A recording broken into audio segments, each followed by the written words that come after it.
BA भाग द्वितीय वर्ष के द्वितीय प्रश्न पत्र के अंतर्गत एकांकी संग्रह के महत्वपूर्ण एकांकी अदृश्य व्यक्ति की आत्महत्या नामक एकांकी के विषय में हमने पिछले वीडियो में भी व्याख्यान किया था। आज हम विपिन अग्रवाल जी के द्वारा लिखित ये प्रमुख एकांकी के बारे में बात करते हैं। इस एकांकी के जो प्रमुख पात्र हैं, जिसमें मोती, धीरज, राम, सीता और राधा तथा इसके अलावा एक अदृश्य व्यक्ति जो है वो हमारे सामने दिखाई देता है। इस एकांकी के अंतर्गत हम कुछ बिंदुओं के द्वारा इसके विषय में समझेंगे। सबसे पहला बिंदु है कथ्य की दृष्टि से नवीन प्रयोग। अदृश्य व्यक्ति की आत्महत्या एकांकी में सुगठित कथानक नहीं है। कथागत अन्विति के कारण यह एक नवीन प्रयोग प्रतीत होता है। यह एकांकी कथा के सहारे अपने मंतव्य को पाठकों व दर्शकों तक संप्रेषित करने की परंपरा को तोड़कर चला है।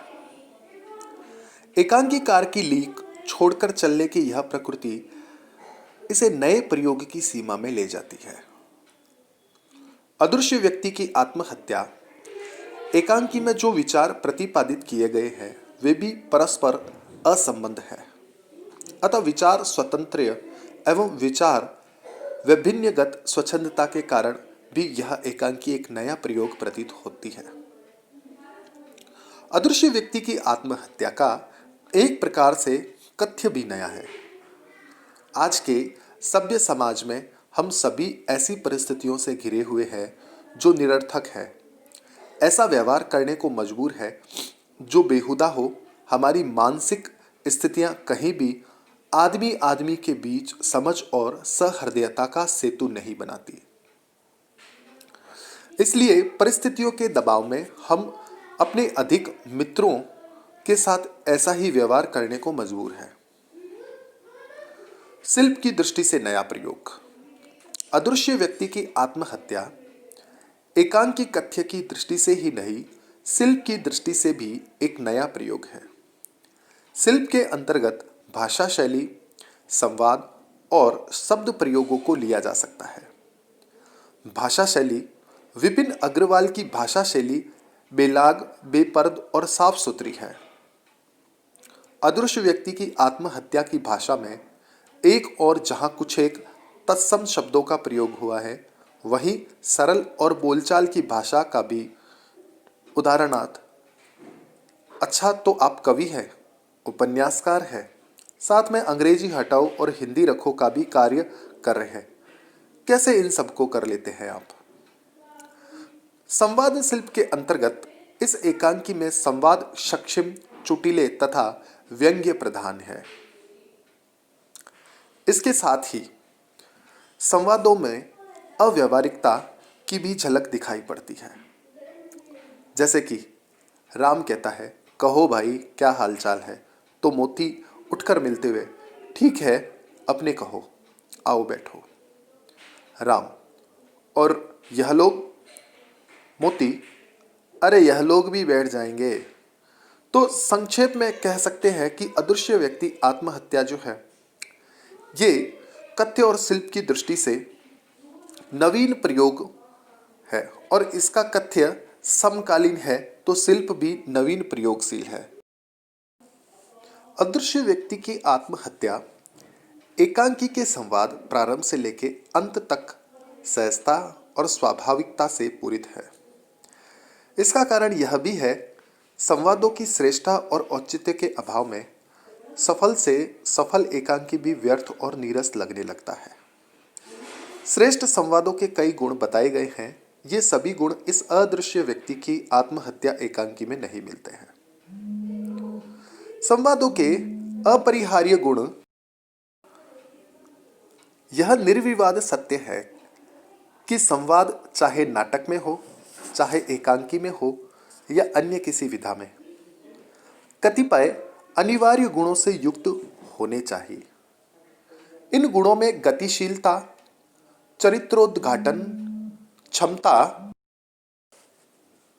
परिस्थिति और प्रसंग, सापेक्षता, संक्षिप्तता, सरलता, प्रभावोत्पादकता, भाषा की सहजता, व्यावहारिकता तथा उद्देश्योन्मुखता का गुण सर्वत्र अपेक्षित होता है। यदि इस दृष्टि से अदृश्य व्यक्ति की आत्महत्या एकांकी के यदि इस दृष्टि से अदृश्य व्यक्ति की आत्महत्या एकांकी के संवादों का विवेचन किया जाए तो उसमें कुछ गुण और कुछ दोष भी है। प्रयुक्त संवादों के गुणों के बारे में अगर हम बात करें तो सर्वप्रथम स्थान परिस्थिति सापेक्ष संवादों से जुड़ा है। यदि इस दृष्टि से विचार करें तो प्रस्तुत एकांकी में आए संवाद परिस्थिति और प्रसंग से जुड़े हैं। यह अलग बात है कि ऐसे संवाद कई बार अनावश्यक और बेतुके प्रतीत होते हैं। जैसे कि प्रमुख पात्र धीरज और मोती, इनके संवाद जो है वो इस तरह से प्रस्तुत हुए हैं। धीरज शान से तनकर खड़ा होकर ठोडी उठाकर बोलता है, मैंने 2 कदम सामने रखे, फिर 3 कदम दाहिनी ओर। तो मोती वापस जो है वो हाथ से बहुत कुछ हो चुका का इशारा करके बीच में टोकते हुए बोलता है, क्या तुमने तीसरे कदम पर रखी हुई कुर्सी पर बैठकर देखा कि वह लंगड़ी है या नहीं? तो वापस धीरज जो है वो कुछ सकपकाते हुए, शरीर में कुछ शीतलता पाते उस पर ठोडी अभी उठाए हुए बोलता है, तुम्हें कैसे मालूम कि मैंने कुर्सी पर? तो इसके बीच में मोती बोलता है, मैं दरवाजे के छेद से देख रहा था। फिर थोड़ी देर रुककर वो बोलता है, ऐसे ऐसे लाइन में छेद भी है, 7 घरों में जो 2 आगे 3 दाहिने कदम पर कुर्सी भी है, कुल एक ही मकान है जिसमें 2 आगे 3 दाहिने कदम पर लंगड़ी कुर्सी है और दरवाजे में छेद भी है। यदि इन संवादों की दृष्टि की जाए तो यह प्रसंग के अनुकूल तो है, किंतु परिस्थिति के आधार पर इनकी अनर्गलता और इनका बेमानीपन भी सामने आता है, पर उसमें संक्षिप्तता और सरसता का भाव दृष्टिगत होता है।